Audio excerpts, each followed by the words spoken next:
Be ready. 15 seconds.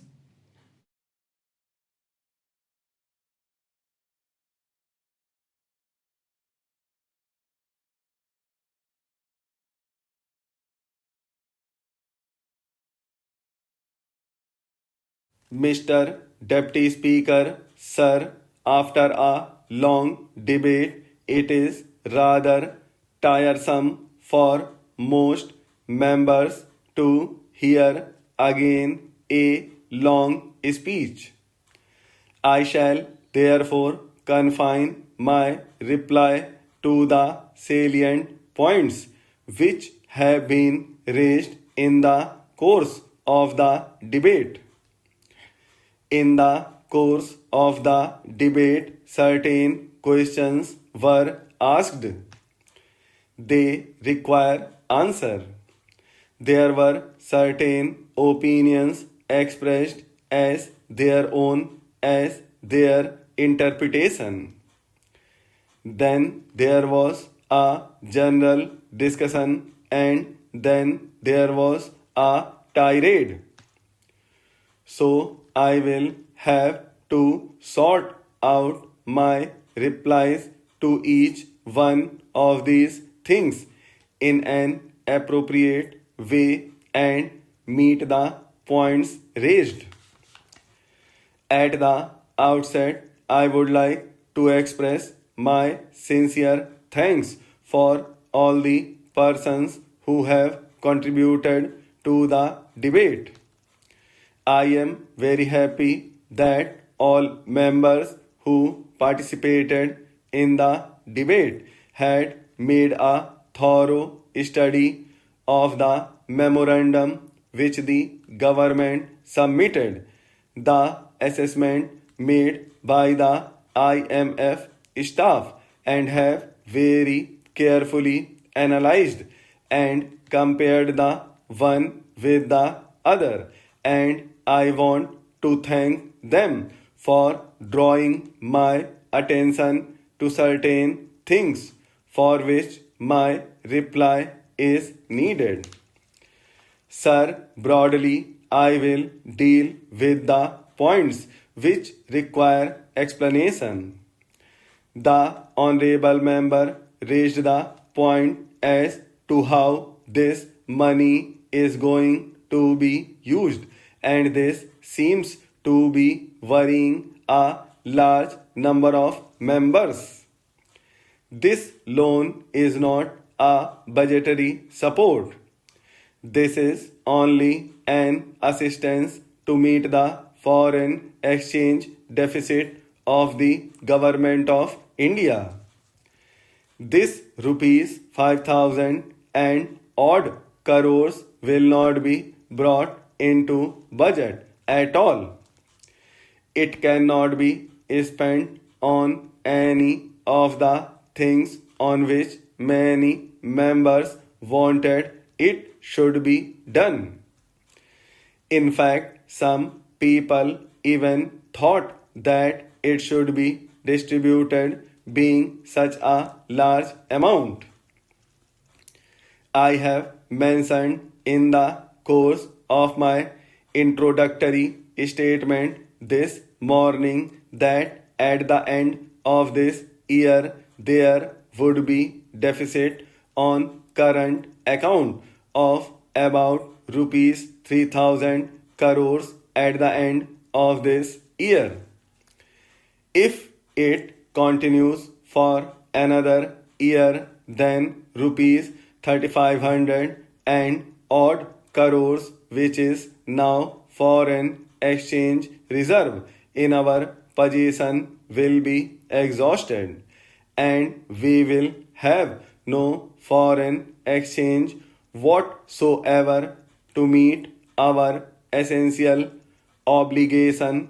And if at that time we want and try to borrow, I said we will not be able to borrow.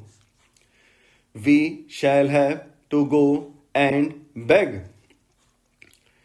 Today we are in a position of strength with foreign exchange reserve of about rupees 3500 crores.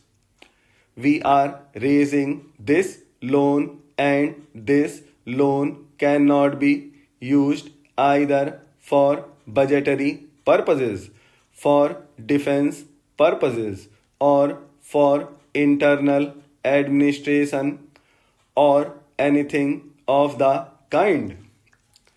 But indirectly, it will have a salutary effect.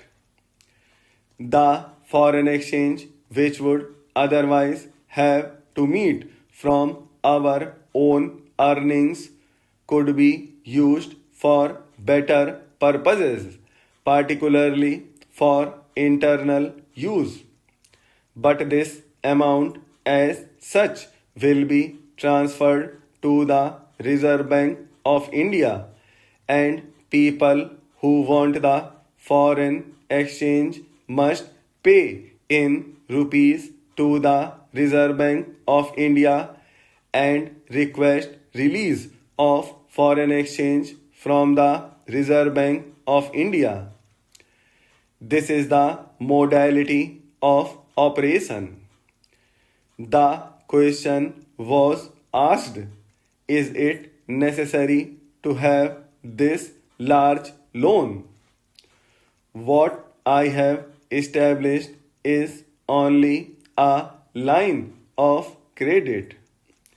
I have not borrowed rupees 5000 crores, but I have established a line of credit by which I would be entitled to borrow up to rupees 5000 crores in the course of 3 years if I want.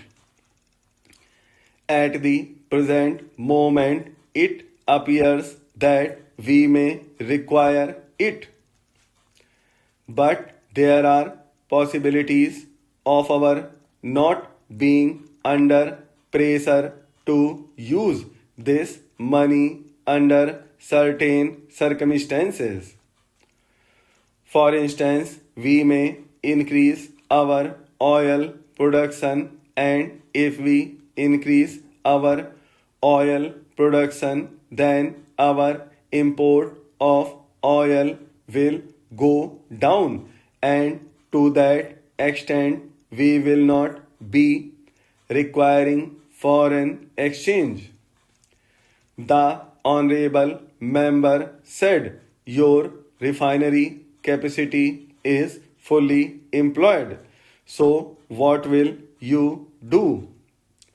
What is usually done in internal oil business is you swap the crude for the product, and if we produce a larger quantity of crude in our country, we will be able to swap crude for the products with other countries, and we will be able to reduce to a very large extent our import of oil and oil products.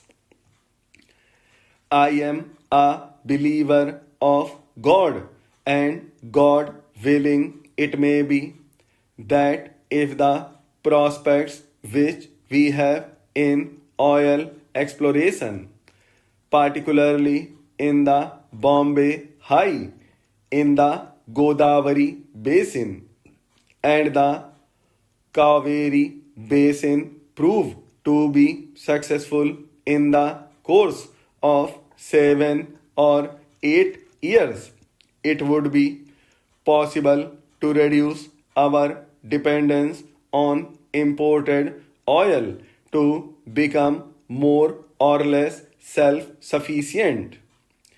This is possible only when concerted effort is made by the state governments to achieve the targets laid down for production in the years to come.